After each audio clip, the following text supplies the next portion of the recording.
syahrul Ramadan, sebulan-bulan Ramadan. So 10 aguisa ulan-ulan na aya pinakamapuro iran, pinakauluan iran ulan-ulan na sa ulan-ulan na Ramadan. Wazayyana syahrul Ramadan. Aya uluan, aya inipun dari Allah Subhanahu wa taala sa mga ulan-ulan na sa ulan-ulan na Ramadan. Upama mamari mo Allah Ta'ala ko at nami anilong sa Quran ako hadis sa katay sa dinilong na punggali baka kamarataw na yung ulan-ulan. Katay sa gawi di kadurong na punggali baka kamarataw agawi. Namahalin sa Quran. Nakayo.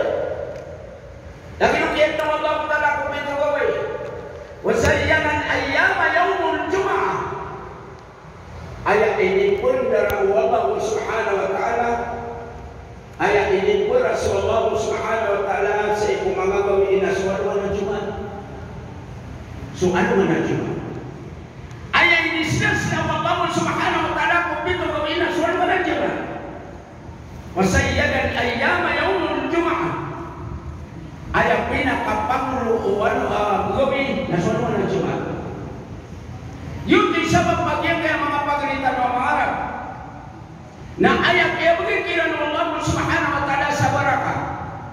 Kung di na kapag nagkausisa yan kaya dunia biyukan kiran ng Allah Subhanahu wa taala sa rizki ng Allah Subhanahu wa taala.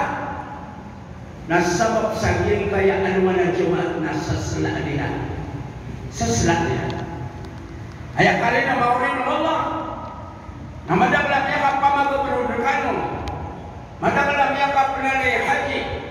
Abas sa amaw masuk alwa na Jumat na ipanggunakiran at yung patuwagan na bagiran. Ipanggunakiran. Bapya sukan dogang na bapya mga pusaya ni sa kapilyo na panggunakiran. Basa alwa na Jumat. InsyaAllah, nanayno ang kasubatan ng huli, ada mga pasadag yung kasati mga hadis, ako sa itanong, benalaman tayo si Allah. Pagkadaman tayo sa sibatan si Allah Subhanahu wa ta'ala.